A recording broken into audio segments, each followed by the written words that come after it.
네, 시편 23편 1절에서 6절을 보겠습니다. 주는 나의 목자시니 내가 부족한 것이 없으리로다. 그가 나를 푸른 초장에 눕게 하시며 잔잔한 물가로 나를 인도하시는도다. 그가 내 혼을 소생시키시고 그의 이름을 위하여 의의 길들로 나를 인도하시는도다. 정녕 내가 죽음의 그림자의 골짜기를 지날지라도 악을 두려워하지 않으리니 이는 주께서 나와 함께 계시며 주의 막대기와 주의 지팡이가 나를 위로하심이라. 주께서 내 원수들이 면전에서 내 앞에 식탁을 마련하시나이다. 주께서 내 머리에 기름으로 부으시니 내 잔이 넘치나이다. 진실로 선하심과 자비하심이 내 생애의 모든 날 동안 나를 따르리니 내가 주의 전에 영원히 거하리로다. 그랬습니다. 오후의 주제는 시편을 통한 교훈들 2부입니다. 시편을 통한 교훈들 2부. 자, 우선 시편 제가 23편을 먼저 강론을 하고 나머지 말씀을 드리겠는데, 시편 23편은 주 예수 그리스도와 그분의 몸된 교회와 참된 목자와 양과의 관계를 말하고 있어요. 주는 나의 목자시니 이랬죠, 1절에. 주는 나의 목자시니 바로 이제 그러는데, 주님의 나의 목자시라면은 바로 성령으로 거듭난 나는 누구인가? 그분의 양이라 이것이.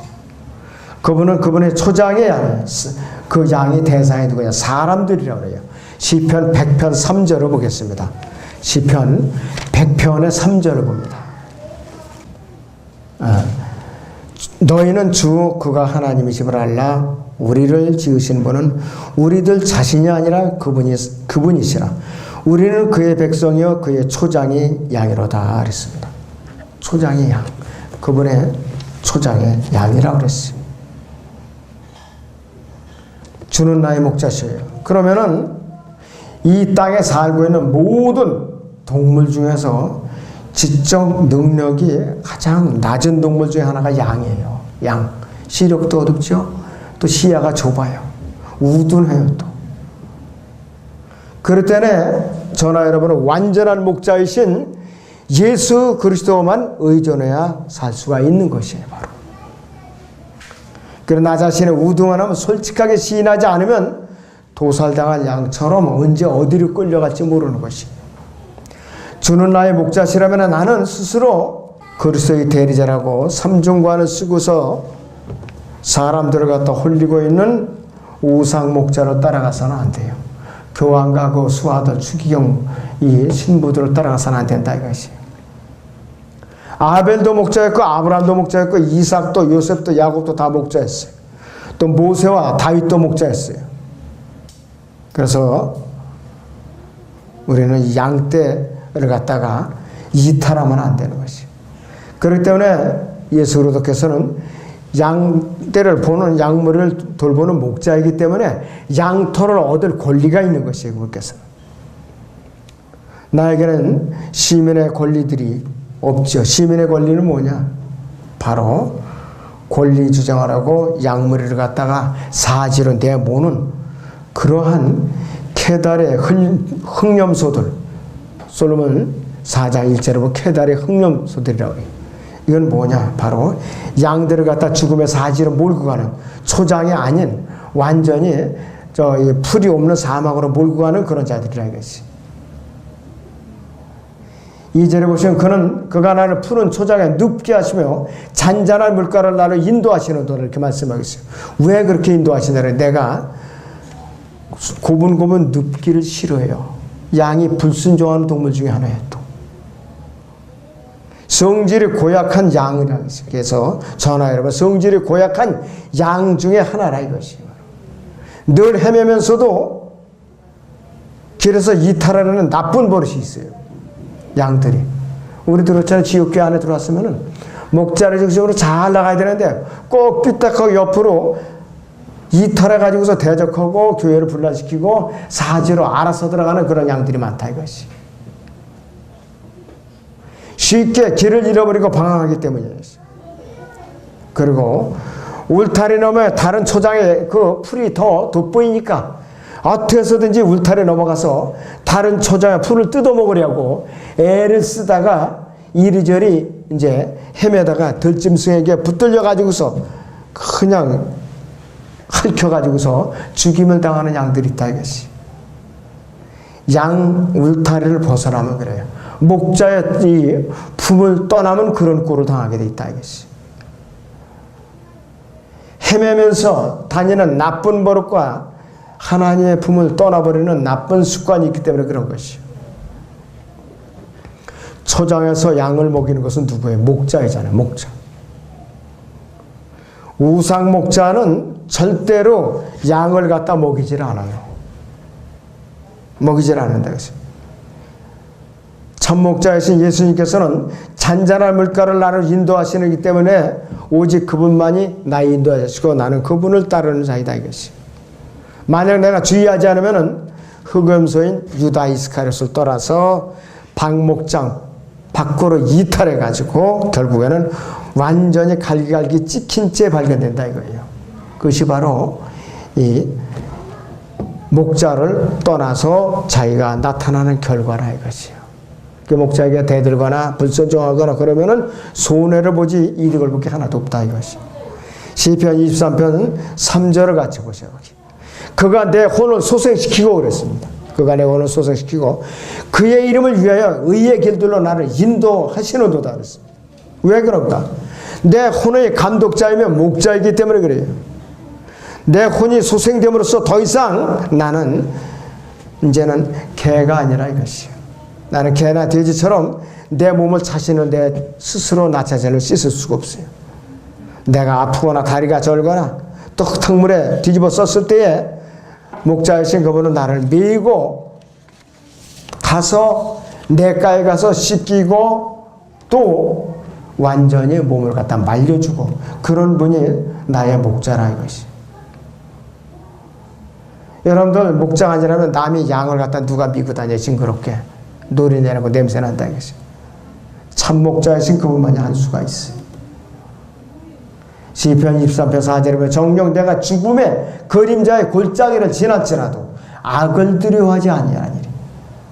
이는 주께서 나와 함께 계시며 주의 지팡이와 주의 막대기가 나를 위로하심이라 이렇게 고백을 하고 있어요.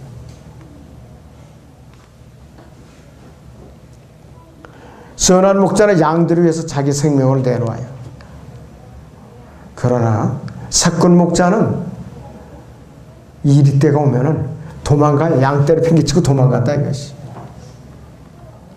예수님께서 이 땅에 33년 동안 있으면서 양들이 목자로서 목숨을 내어놓으신 분이에요.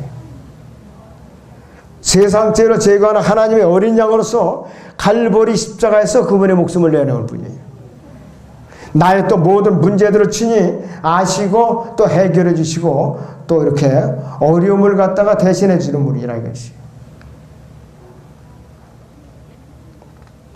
대개 양들이나 염소들 같은 거 보면은 털이 더럽죠. 흙탕물이 튕기고 그러면은 목자가 이 시냇가로 데려가서 목욕을 시킵니다. 자기 스스로는 절대로 안 가요. 그것이 양이나 염소의 특징이에요. 자, 말을 안 들으면은 긴 지팡이를 이어가지고서 끌어당겨요. 툭툭 쳐가지고서. 양무리에 본인이 된 참된 목자이시기 때문에 그래요. 그러나 사꾼 목자는 참된 목자가 아니기 때문에 이 양들이 이리떼에게 물려 죽건 상처가 나거나 아무 상관이 없어요. 자기 목숨만 보존하기 위해서 도망가는 것이에요. 이 주님께서는 나의 목자이시기 때문에 저는 나의 목자이시기 때문에 내 원수들 면전에서 내 앞에 식탁을 차려놓으셔요. 무엇을 말하느냐? 여러 가지 해교나 어휘사전들이나 문법책들, 헬라 본문들, 백과사전들, 역사적인 입장들, 근본주의 회의록 너무나도 지쳐서 굶주리고 있는 동안에 나의 삶은 어떻게 되느냐? 주님께서 그 원수들 앞에서 나에게 차려주신 풍성한 밥상으로 인해서 나는 풍성한 꿀을 먹고 살찌고 있다 이것이. 어떤 꿀을 먹냐? 사과들, 또 꿀, 고기, 젖, 빵, 시원하고 깨끗하고 아주 철철 넘쳐 흐르는 샘물로서 우리는 배불리 먹고 있다 이것이. 자, 그래서 그분께서는 우리에게 아주 맛있는 표현할 수 없는 영적으로 도저히 다른 사람들을 흉내낼 수 없는 그러한 요리를 만들어서 우리에게 공급해 주시는 분이에요. 23편 5절 하반절 보죠. 주께서 그랬어요. 내 머리에 기름을 부으시니 내 잔이 넘쳐나이다 그랬어요. 아론의 아들들처럼 나는 목자신 그분의 이것으로 그분을 위해서 따로 분리된 사람들이. 예수님께서는 항상 나와 함께 계시죠. 23장 4절인 대로 또 내 앞에서 나를 인도하시는 분이에요. 1절에 있는 대로. 그리고 내 아래에 계신 내 아래 푸른 초장으로 2절에 있는 대로 그 다음에 내 주위에서 항상 나를 눈동자까지 지키시고 그리고 맨 앞장에서 나를 갖다가 인도하시는 분이에요. 그렇게 해주심으로써 나의 행복한 삶과 행복한 죽음과 행복한 영혼을 내가 보장받을 수가 있는 것이. 6절을 보겠습니다. 진실로 선하심과 자비하심이 내 생애의 모든 날 동안 나를 따르리니 그랬어요. 내가 주의 전에 영원히 거하리로다 이렇게 말씀을 하고 있어요. 양들은요 목자의 음성을 다 알아들어요. 심지어는 양들이 100마리라 목자가 기억력에 져서 100마리의 이름을 다 지었어요. 그러면은 양들은 자기 이름을 부르면 다 자기 이름대로 따라 나와요. 이름대로 따라 나와요.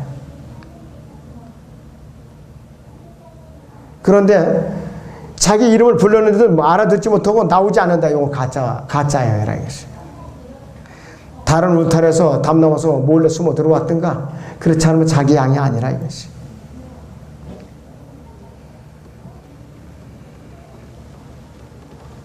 그래서 내 원수들은 내가 굶주린 것을 보고 싶어 하지만은 주님께서 원수들 앞에서 나에게 풍성한 식탁을 마련해 주셨기 때문에 결코 내가 굶주릴 수가 없는 것이에요.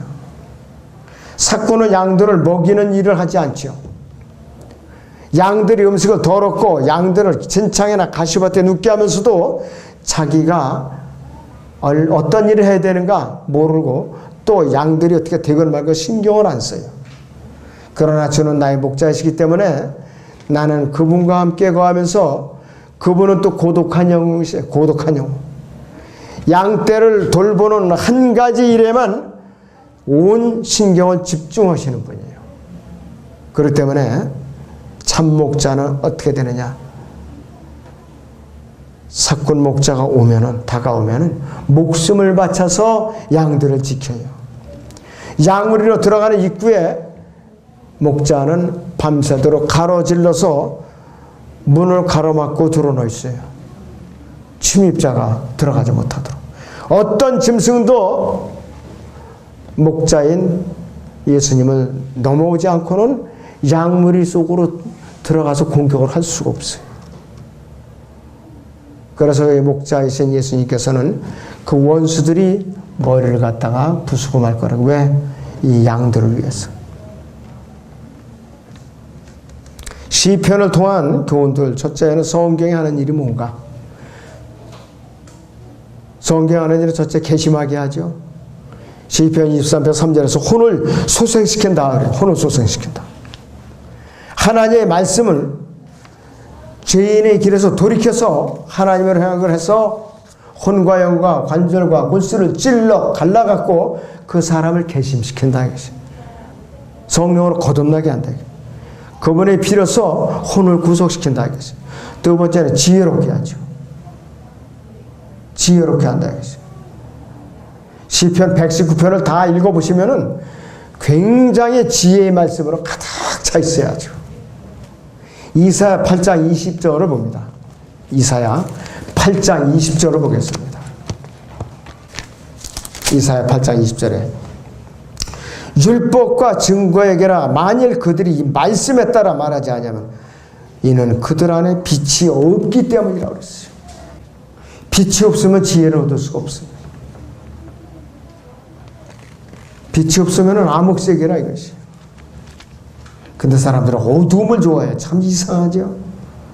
진리를 가르쳐줘도 굳이 어둠을 좋아하고 어둠을 파고들기를 좋아하고. 이것이 왜? 하나님의 그 형상이 아니라 마귀의 형상을 갖고 처음부터 태어났기 때문에 그렇다 이것이.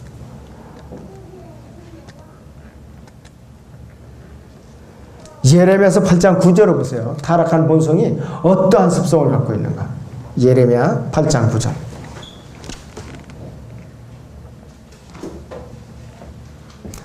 현명한 사람들이 수치를 당하나니 그랬어요. 현명한 사람들이 수치를 당하나니 그들이 당황하며 잡히는도다.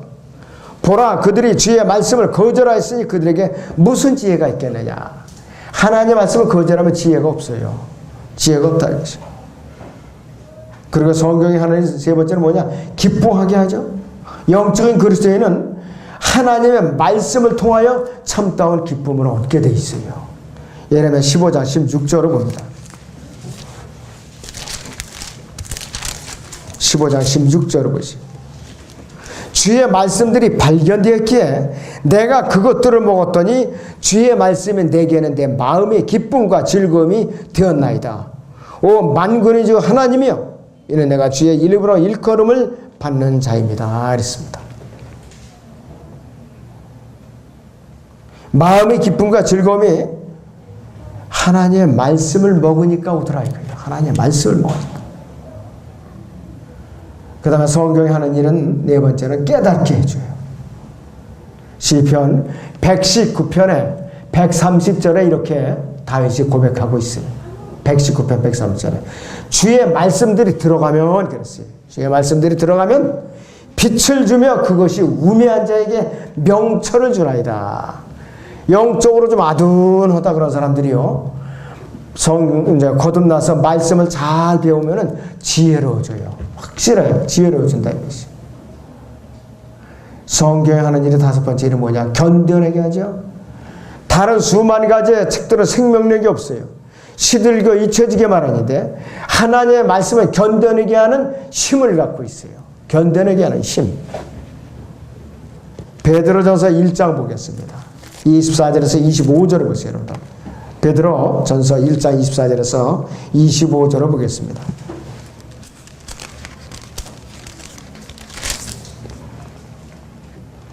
이는 모든 육체는 풀과 같고 사람의 모든 영광은 풀의 꽃과 같으며 풀은 마르고 꽃은 져도 주의 말씀은 영원토록 남아 있습니다. 이것이 너에게 복음으로 전해진 말씀이니라 그랬습니다. 그리고 성경이 하는 일은 부유하게 만들어요, 사람을. 금과 은보다 더 낫다고 말씀을 하고 있는데 잠언 3장을 봅니다. 잠언 3장 13절에서 15절을 잠깐 보겠습니다. 지혜를 찾는 자와 명철을 얻는 자는 복이 있나니 이는 지혜를 얻는 것이 은을 얻는 것보다 낫고 그 유익이 정금보다 더 나음이라. 지혜는 루비보다 귀하나니 너희가 바랄 수 있는 모든 것으로도 이것과 비교할 수 없느니라. 이렇게 말씀을 하고 있어요.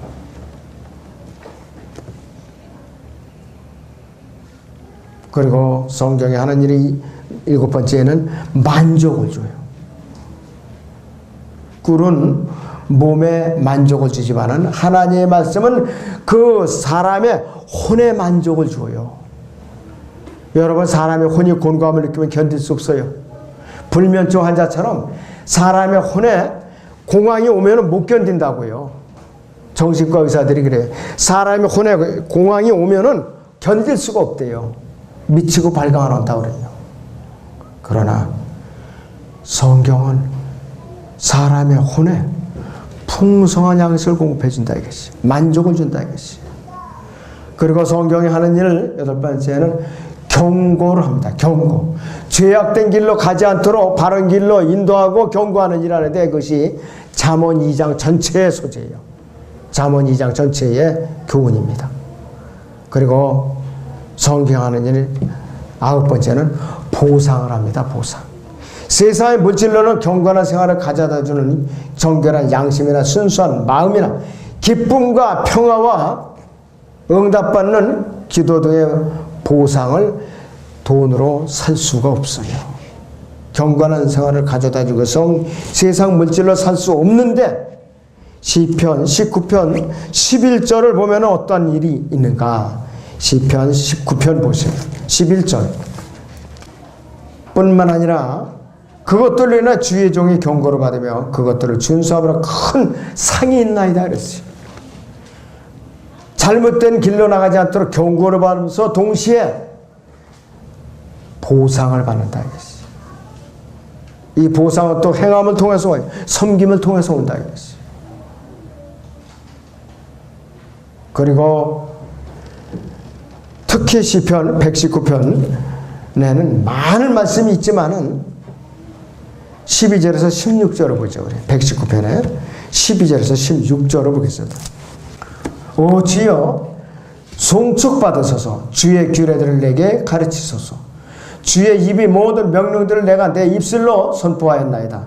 내가 모든 재물을 기뻐하는 것 같이 주의 증거들이기를 기뻐하나이다. 내가 주의 법규들을 묵상하며 주의 길들을 존중하리이다. 내가 주의 규례들을 즐거워하며 주의 말씀을 잊지 아니하리이다 그랬는데 혼을 통해서 하나님께서 우리에게 하신 말씀이에요. 사람의 혼을 통해서 하나님께서 하신 말씀이에요. 사람은 아무도 자신의 마음을 스스로 이해할 수 없어요. 사람의 마음이 가장 악해요. 악하기 때문에 이해할 수 없어요. 예레미야 17장 9절을 보세요. 자신을 왜 이해할 수 없는가? 예레미야 17장 9절을 봅니다. 마음은 만물보다 거짓되고 심히 악하니 누가 그것을 알 수 있으리라 그랬어요. 타락한 마음은 자기 자신이 누구인지 모르는 거예요. 자기 자신은 실체를 모른다 이것이. 사람에게는 자신의 죄를 드러내어서 깨우쳐줄 말씀의 빛이 필요해요. 말씀의 빛이. 시편을 기록한 다윗은 하나님께서 자신의 마음을 살피시고 시험하셔서 악한 길로 가지 않게 해달라고 간구한 깨어있는 선각자였었어요. 시편 139편 봅니다. 시편 139편에 23절 24절을 보겠습니다.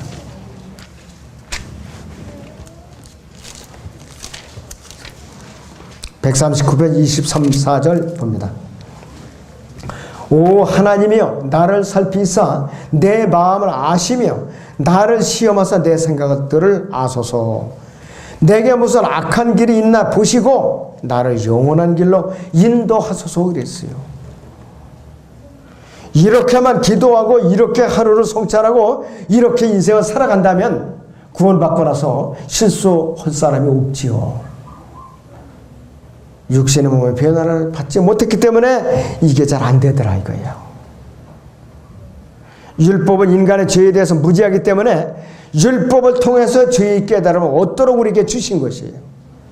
하나님께서 사람의 마음속에 말씀을 통해서 일깨워 주시는 분이기 때문에 주야로 우리는 말씀을 묵상하고 기도하지 않으면 이탈하기 쉬운 것이에요.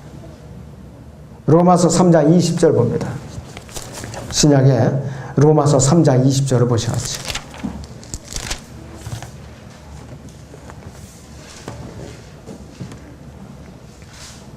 로마서 3장 20절을 보면 그러므로 율법의 행위로는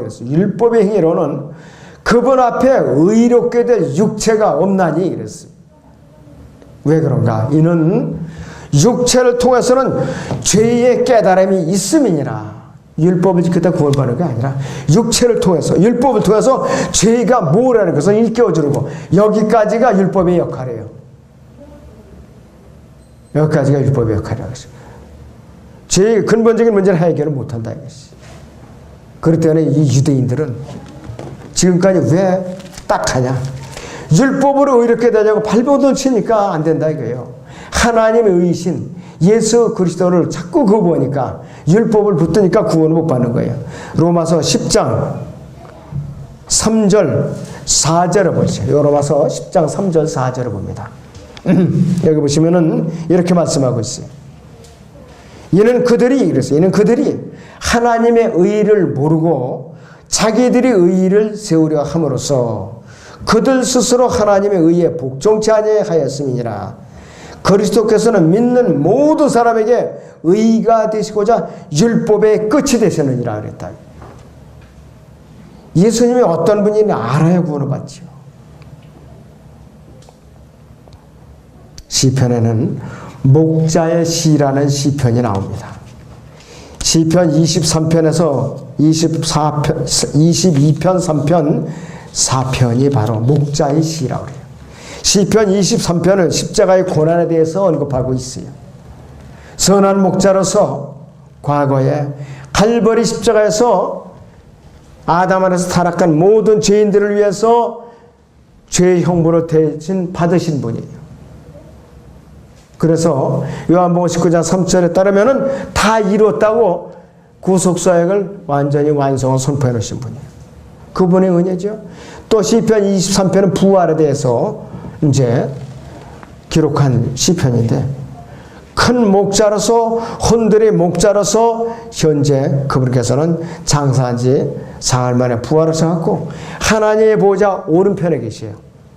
로마서 8장 34절에서 그분께서 중보자로서, 또 요한일서 2장 2절에서 변호인으로서, 히브리서 4장에서 그분께서는 대제사장으로서 우리를 위해서 그분께서는 사역을 하고 계세요. 우리를 그분께서 핏값을 치르고 사셨을 뿐만 아니라 부활하심으로써 우리를 의롭다고 선포를 해서 우리 죄의 권세를 극복해내도록 우리에게 힘을 주신 분이에요. 부활의 능력을 그분이라 하겠습니다. 또 시편 24편은 재림에 관한 시입니다. 목자장으로서 이 지상에 재림하셔갖고서 지상 왕국을 세우셔갖고 이 지상에서 1000년 동안 통치하시고, 그분께서는 우리를 끝에 가서는 죄의 이제 임재로부터 완전히 이제 벗겨내신 이후에 1000년 동안 통치에 참여하도록 우리에게 그 이제 참여할 수 있는 권한을 주시는 분이라 하겠어요. 그분께서 이 땅에 오실 때는, 공중으로 우리 이제 데리러 오실 때는 우리를 이제 불러 올리셔갖고 그분의 몸같이 변모시키시고, 셋째 하늘에서는 그리스도의 심판석을 통해서 공력 심판하시고 그분의 신부로서 혼인식을 올린다 이것이. 지상 재림 때는 이미 벌써 우리가 혼인식이 끝나고 그분의 신부로서 우리는 통치권을 갖고 이 땅에 온다 이것이. 그분의 머리에는 많은 멸관이 있어요. 적그리스도의 머리에는 한 개의 멸관이 있어요. 그 많은 멸관은 뭐냐면 그 왕이 큰 왕관이에요. 큰 왕관인데 조그만 왕관들이 그냥 주렁주렁 달린 거야. 아주 보석에 달린 조그만한 관대. 그래서 헬라어로는 디아데마라고 그래요. 자, 이 시편에 나타나는 예수 그리스도를 살펴보면 그분의 특성은 고난을 당하셔요.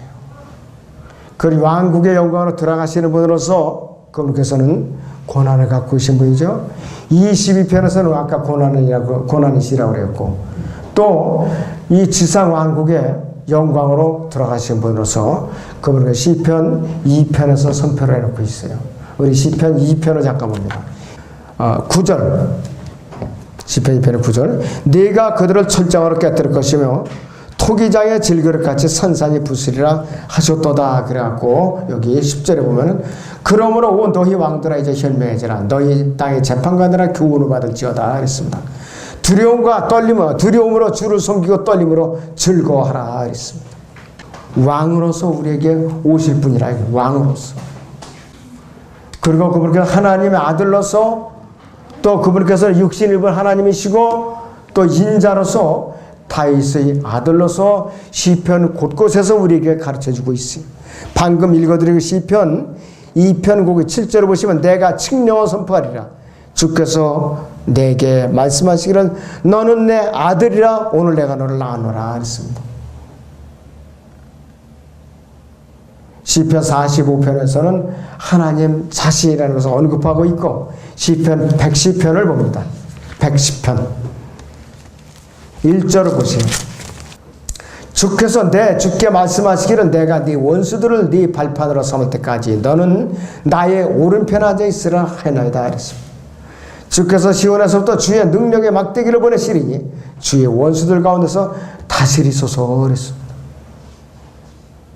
주의 권능이 나라 주의 백성들이 아침의 태로부터 오는 거룩함의 아름다운 곳 가운데 자원하리니 주께서는 주의 젊음의 이슬을 가지셨나이다 그랬습니다. 하나님 자신이라는 것을 나타내고 있어요. 그 다음에 89편에서는 다윗의 아들로서 나타내고 있어요. 시편 89편을 봅니다.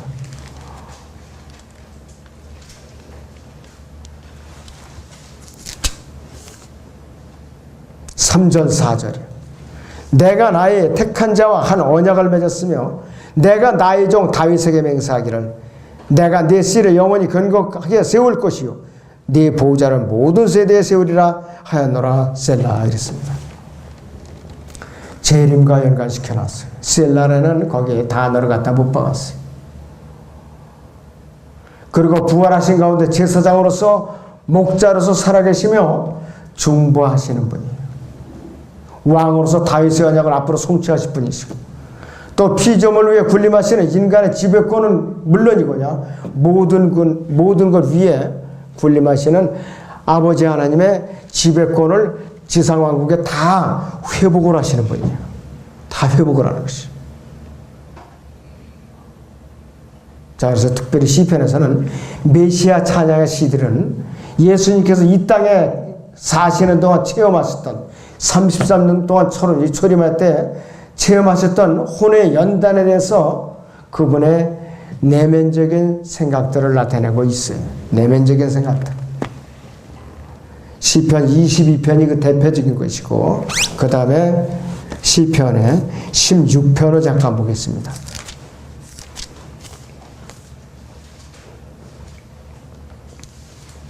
8절에서 11절을 봐요. 내가 주를 항상 내 앞에 모시도다. 주께서 내 오른편에 계심으로 내가 요동치 아니하리로다. 그러므로 내 마음이 기쁘고 내 영광이 즐거워하며 내 육체도 소망 가운데 안식하리니 이는 주께서 내 혼을 지옥에 버려두지 아니하시며 주의 거룩하신 분으로 썩어짐을 보지 않게 하실 것임이니이다. 주께서 내게 생명의 길을 보여주시리니 주의 면전에는 충만한 기쁨이 있고 주의 오른편에는 즐거움이 영원 무궁토록 있나이다. 이랬습니다. 영광 중에 앞으로 재림하신 예수 그리스도의 모습에 대해서 아주 상세하게 묘사하고 있는 시편 45편을 잠깐 보지요. 시편 45편.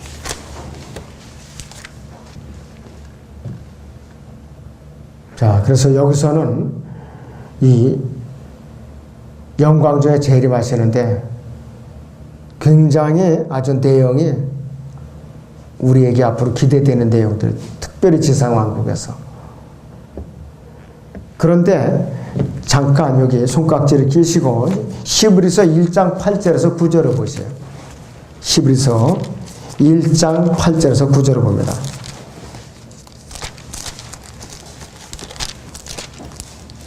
히브리서 1장 8절에서 9절을 보시면은 그러나 아들에게 말씀하시기를 오 하나님이여 주의 보좌는 영원 무궁하며 주의 왕국의 홀은 의의 홀이니이다. 주께서는 의를 사랑하고 죄악을 미워하셨나이다. 이로 인하여 하나님을 우리 주의 하나님께서 주께 기쁨의 기름을 부어 주의 동료들보다 위에 두셨나이다라고 하셨느니라. 시편 45편과 히브리서 1장 8절과 9절을 비교해 보면은 영원토록 왕으로 계시는 영원하세요. 왕으로서 계시는 그 예수님의 상태를 나타내는 것이 히브리서 1장 8절에서 9절의 말씀이에요. 자, 그런데 이 왕은요, 무서워야 될 텐데 아름다운 왕이에요. 아름다운 왕. 시편 45편 1절에서 2절을 보시오. 내 마음이 좋은 일을 씨로 음나니 내가 왕을 위해 쓰는 것들을 말하리라. 내 혀는 능숙한 작가의 펜이이다. 왕은 사람의 자손들보다 더 아름다우셔서 은혜가 입술 속으로 부어졌으니 그러므로 하나님께서 왕을 영원히 복 주셨나이다. 그랬습니다.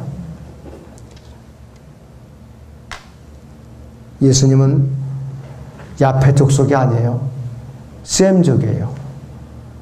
파란 눈이 아니고 노랑머리가 아니에요. 예수님은 셈족입니다. 아시안 계열에. 자, 그리고 영광 중에 오시는 왕이에요. 45편 3절에서 5절을 보죠. 오 지극히 능하신 분이여 당신의 칼을 당신의 영광과 당신의 위엄과 더불어 당신의 넓적다리에 쳤소. 진리와 온유와 공의로 인하여 당신의 위엄으로 승자와 같이 타고 나갔소. 왕의 오른손이 두려운 일들을 왕께 가르치리이다. 왕의 화살은 날카로워 왕의 원수들이 심장을 뚫으니 백성이 왕 아래 엎드러지니이다. 그랬어. 요한계시록 19장 여기서 잠깐 보겠습니다.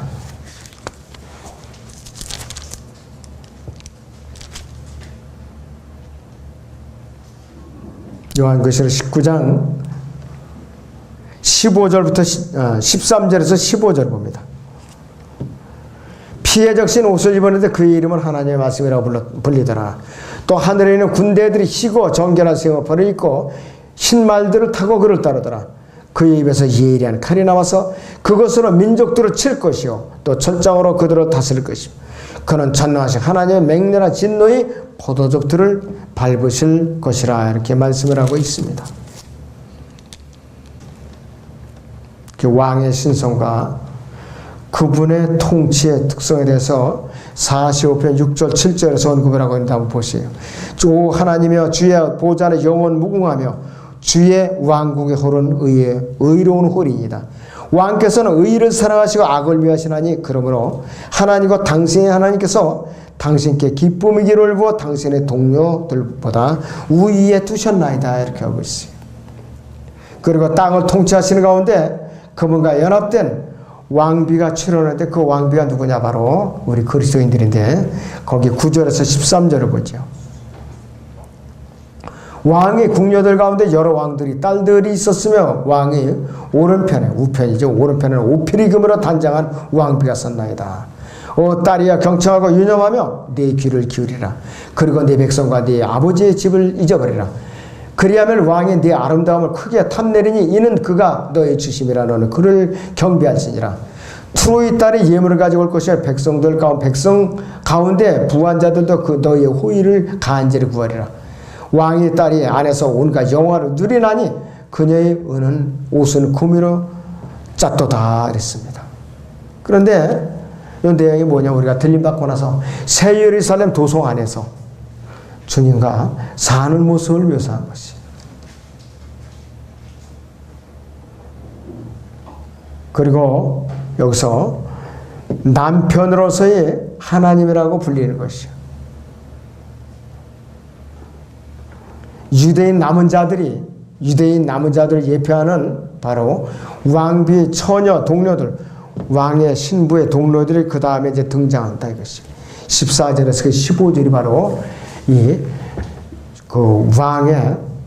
왕비의 처녀 동료들을 말한 것인데 그것이 누구냐? 유대인 남은 자들, 환난 성도들을 말합니다.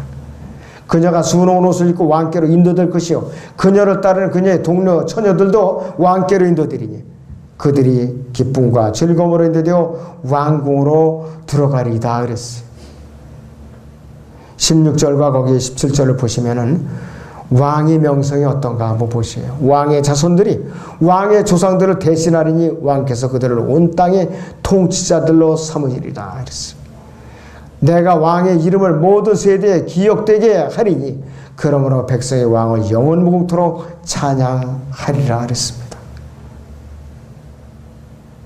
왕의 자손들이라고 그랬어요.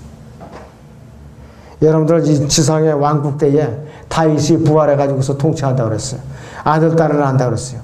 또 제사장 사독의 자손들이 아들, 딸을 낳으면서 제사장직을 영원토록 이어간다고 그랬어요.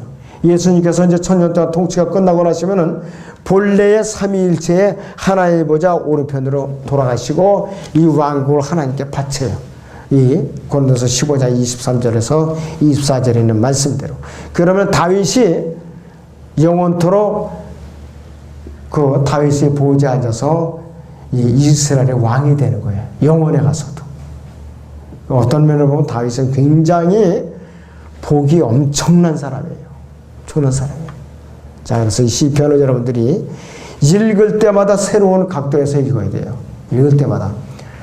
대주제는 메시아 찬양이고 소주제는 대환란과 지상 왕국과 그 다음에는 또 아마겟돈 전쟁과 또 여러 가지 마귀의 공격에 대해서, 사탄의 실체에 대해서 여러 가지를 또 소주제도를 다루고 있어요. 그리고 특별히 45편 같은 거는 왕이신, 신랑이신 예수님과 신부인 그리스도인과의 관계를 이제 다루고 있어요. 아무쪼록 여러분들이 시간 날 때마다 시편도 정독을 하면서 교훈을 많이 얻으시기 바랍니다.